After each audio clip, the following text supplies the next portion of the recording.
Hello everyone, welcome back to my channel. আজ হচ্ছে Rathyatra. At first ভাই আর আমি বেরিয়ে গেলাম রথ টানার উদ্দেশ্যে। তারপর অনেকক্ষণ ধরে অপেক্ষা করার পর বৃষ্টি পড়ছিল, তাই ভাই ভিজে যাচ্ছিল। আমি ভাইকে বললাম, ভাই রথ আসছে, টান টান। ভাই তো কোনো মতেই সেখানে গেল না। তারপর ফাইনালি রথ সামনে চলে এসেছিলো, সেই জন্য আমিও রথের কাছে গেলাম রথ টানার জন্য। প্রথমে পয়সাটা দিয়ে দিলাম, তারপরে রথ টানলাম একটু।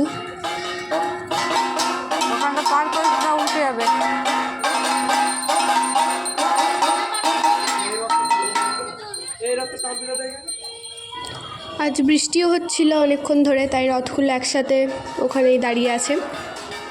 তারপর একটা বড় রথ আমার দাদা বলছিল একা টানার জন্য, কিন্তু আমি এত বড় রথ টানতে পারবো না, তাই আমি আস্তে আস্তে ওখান থেকে সাইড হয়ে পড়লাম। তো তারপর আজ আমাদের রথের মেলা যাওয়ার ছিল, তাই আমি রেডি হয়ে গেলাম তাড়াতাড়ি করে। সো গাইজ, আমরা এখন রেডি, চলে এসেছি মেলাতে। কত ভিড় রয়েছে, আজকের থেকে অনেক ভিড় হয়ে গেছে। তোমরা দেখতেই পাচ্ছ প্রচুর দোকান এই চারিধারে রয়েছে। এদিকে বাবা আর ভাই আসছে হাঁটতে হাঁটতে পিছনে, আর এদিকে মা আর আমি। তারপরে এখানে 10 টাকার পানি ফলের একটা জুস ছিল, সেটা প্রথমে একটু ট্রাই করলাম। হ্যাঁ, খেতে বেশ ভালোই ছিল, খেলাম। তারপরে চলে এলাম রথের কাছে, আর সেখানে এত ভিড়, মানে খুঁজেই পাওয়া যাচ্ছিল না কাউকে। তারপরে এসে দেখি জগন্নাথ, বলরাম এবং সুভদ্রাকে সেখান থেকে প্রথমেই তো বলরামকেই নামানো হলো, তারপর সুভদ্রা, আর তারপর জগন্নাথ।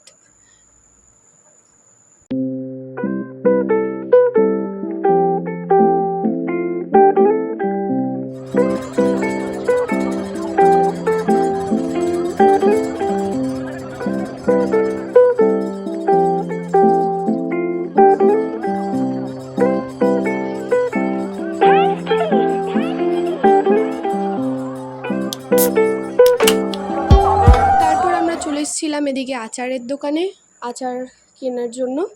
সেখানে আচার কিনলাম, এই আমলকিটা কিনলাম, আর তারপর এইটা কিনে বাড়ি চলে গেলাম।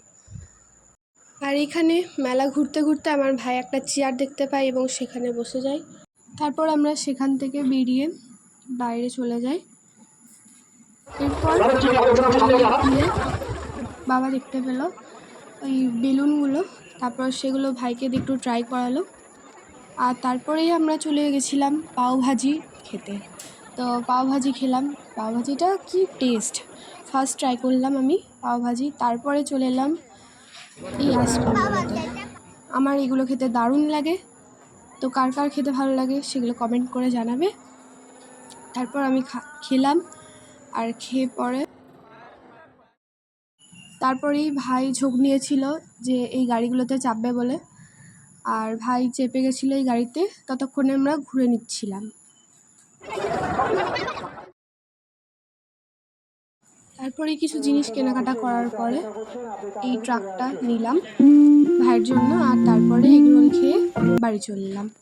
আর এই সব জিনিসগুলো কিনেছিলাম মেলায়।